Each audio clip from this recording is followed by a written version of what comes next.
How many times have you caught yourself thinking about something someone did to you and, without meaning to, spent the rest of the day stuck on that thought? Something that hurt you, that wounded you, and even after so much time still seems to have power over your mind and emotions? We've all been there. When someone hurts us, whether through words, actions, or even silence, the pain doesn't just vanish. It stays, lingering in our minds, disrupting our peace, and holding us back. But here's the real challenge. The true suffering doesn't come from what the other person did. It comes from how long you decide to carry that weight. No matter how hard it feels, you have a choice. You have an incredible power in your hands, the power to free yourself from that pain and move forward. And trust me, that doesn't mean forgetting what happened or pretending it was okay. It means taking control of your own life and emotional well-being. In this video, we're going to explore the path to emotional freedom, focusing on what you can do to stop carrying the weight of the past and reclaim your inner peace. We'll learn that letting go isn't about weakness, it's about strength. We'll see how more often than not, the biggest mistake we make is giving power to those who hurt us. Stick with me till the end, because today, you're going to learn how to free yourself from anger and resentment, take back control of your emotions, and build a future that's lighter and full of possibility. But before we dive in, let me tell you Marcelo's story. He was just an ordinary guy with dreams and a bright future ahead. He always tried to be a good person, a good friend, a good partner, always putting others first. For years, he was in a relationship with Carla, and in the beginning, everything seemed perfect. They had it all: laughter, plans, promises of a future. But as so often happens, things started to change.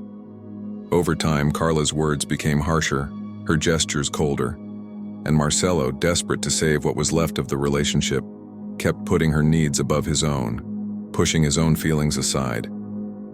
It was a silent battle, him trying, at all costs, to prove he was worthy of love, to show her he was there for her unconditionally. And then one day, Carla left. No clear explanation, no apology. She just walked away, without warning, without remorse. Marcelo found himself alone, heartbroken, with a mind full of unanswered questions. But the hardest part wasn't her leaving. It was what he did with the pain she left behind. He carried that resentment for months, questioning what he did wrong, why he wasn't good enough, doubting his own worth. He kept reliving every moment of rejection and failure. The pain consumed him day after day as if it had become a part of him. No matter how much he tried to move on, his pain seemed stronger than him. What if I had done things differently? What if she had seen my efforts? Why did this have to happen? But then one day he had a powerful realization. He didn't have to carry that weight anymore. He understood that constantly reliving the past wasn't changing the situation. The more he held onto the resentment, the more it pulled him away from his own happiness, so he made a decision to let go. And it wasn't easy. It didn't happen overnight. But little by little, he started to detach. He focused on himself. He rediscovered what he truly wanted and needed. Marcelo began reconnecting with his friends, his forgotten passions, his goals. And slowly, he realized that true freedom wasn't about getting her back. It was about freeing himself from the pain she caused. He understood that to move forward, he had to stop punishing himself and holding on to what he could no longer change. And over time, he saw something incredible. This pain, this rejection, had been the key to making him stronger, more mature, and more capable of understanding his own worth. He realized that by letting go of Carla's validation, he was finally validating himself. By freeing himself from what had hurt him, he was freeing himself from his own limitations. Marcelo became a stronger version of himself, with a calmer mind and a lighter heart. And ironically, the moment he stopped caring about Carla's approval was the moment he truly started seeing himself through the eyes of self-worth. Now let's get into the core of this video. Let go and stop carrying the weight of the past. Emotional pain is heavy.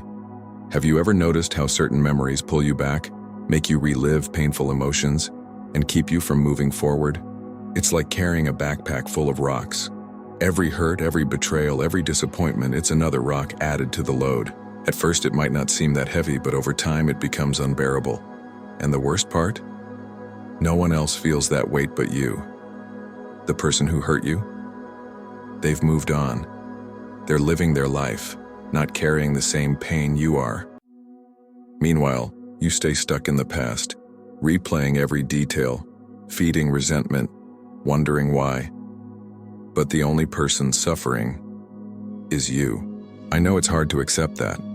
There's a natural human desire for emotional justice, to want the other person to acknowledge the pain they caused. But the truth is, waiting for an apology to move on is like waiting for a storm to come back and dry up the rain. What's done is done. You can't rewrite the past, but how you choose to see it can completely transform your life. So, how do you free yourself from this weight? Acknowledge the impact, but don't feed it. Yes, the pain was real. Yes, it was unfair. Yes, you deserved better. But replaying that story in your head only keeps the wound open. Every time you relive what happened, you reinforce the suffering. Remember, your mind can either be your prison or your freedom. Accept that not every story needs a perfect ending. Sometimes we stay stuck in the past because something feels unfinished. We want an apology. We want them to understand what they did. We want closure. But some stories don't have a satisfying ending, and that's okay. Your closure doesn't have to come from them. It can come from you. Trade anger for indifference. When you feel anger, you're still emotionally involved.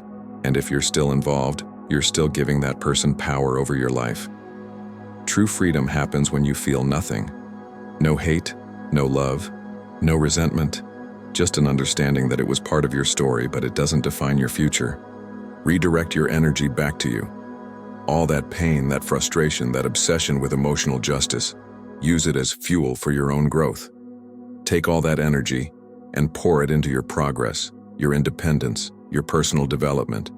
Because in the end, the best response to the pain of the past is to build a present so strong that none of it matters anymore. The past only has power over you if you keep carrying it. So the question is, will you keep holding onto that heavy baggage, or will you finally let it go?